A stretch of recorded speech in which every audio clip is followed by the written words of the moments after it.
Open your phone after a new medical diagnosis and you're immediately hit with opinions. Clinicians, family members, fitness influencers, patient forums, and AI chatbots all are eager to tell you what to do next. We have more access to medical data than any generation in history.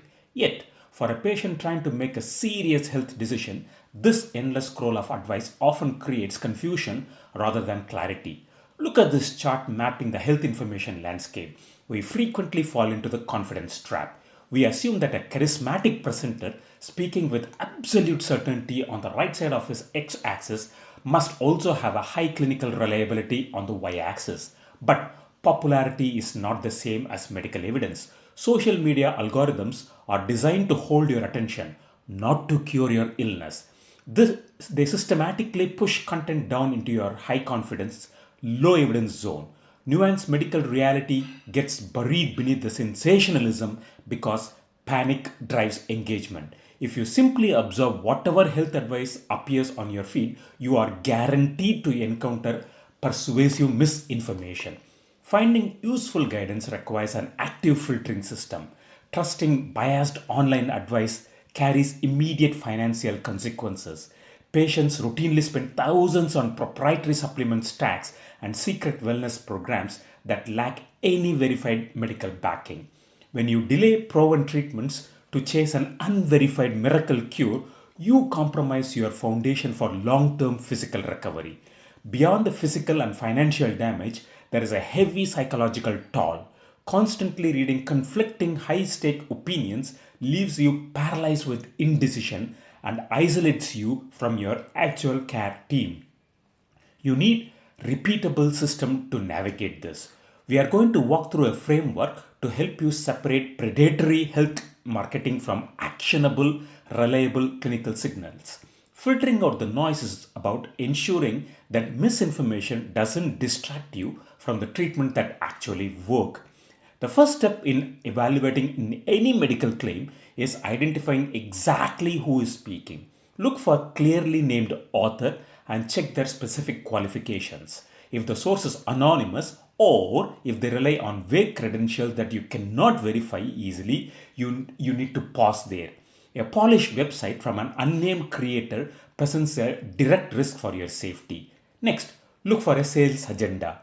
If linked to a specific product, a branded supplement, or a paid coaching program, that information requires intense scrutiny. This matrix highlights the linguistic red flags of a battered mice. Watch out for highly emotional, dramatic phrasing. If a creator relies entirely on personal testimonials or claims one secret product fixes unrelated health problems, they are usually marketing tactics, not medicine. You will also frequently see artificial urgency. Creators will pressure vulnerable patients to buy now or act immediately before a supposed secret is taken away. When a source relies on urgency, emotional manipulation, and direct sales rather than a transparent data, their objective is maximizing profit, not ensuring your recovery. Reliable advice looks different. It starts with transparent, named authors who have verifiable clinical backgrounds and clearly explain why they are qualified to comment on your condition. To verify a bold claim you see online, use the baseline anchor protocol. Take the viral information and cross-reference it directly against established medical institutions. Legitimate advice consistently points to recognized authorities like NHS, NICE, or Medline Plus.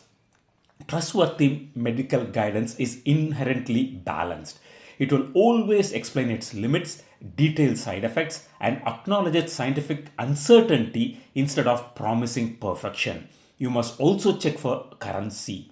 Health information evolves, so verify the studies or guidelines being referenced are recent enough to still being medically relevant. Anchoring your research to major institutional baseline might strip away the comforting illusion of a quick fix, but it establishes a foundation of physical safety. Even advice from fully credentialed clinician faces nuanced problems. Information broadcasted on the internet is generalized for mass audience. A statistically average intervention that works for 1,000 people might be wrong move for your unique biological makeup and medical history. Population level data is a starting point, but individual biological markers, your age, formal diagnosis, and scan results determine if the data is actually relevant to you. If you ignore your personal medical history just because a piece of advice sounds credible online, you will choose an intervention that makes your specific symptoms worse. Credentiated information only becomes useful once you verify that it aligns with your specific bodily history and current symptoms. We can consolidate these checks into a flow chart for evaluating any new health content. Step 1.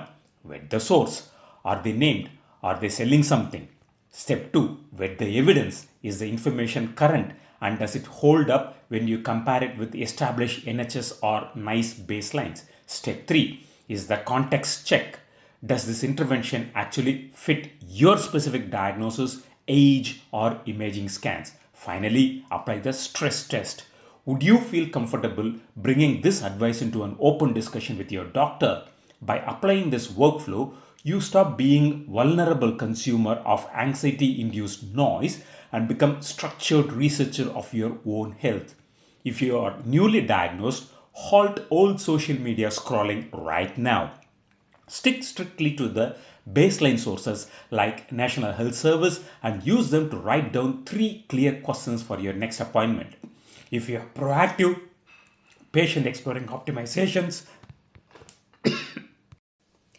If you are a proactive patient exploring optimizations, rigidly enforcing the context check, make sure an experimental intervention does not conflict with your unique underlying biology. The primary rule is this: use online advice strictly to improve the quality of the questions you ask your doctor. Never use it to replace the clinical conversation altogether. The goal is shared decision making. You want a collaborative treatment plan where your specific context and your doctor's clinical expertise meet solidly in the middle. The best medical advice will never be the loudest or the most confident voice in your feed. It will be transparent, strictly backed by evidence, and custom fitted to your exact reaction.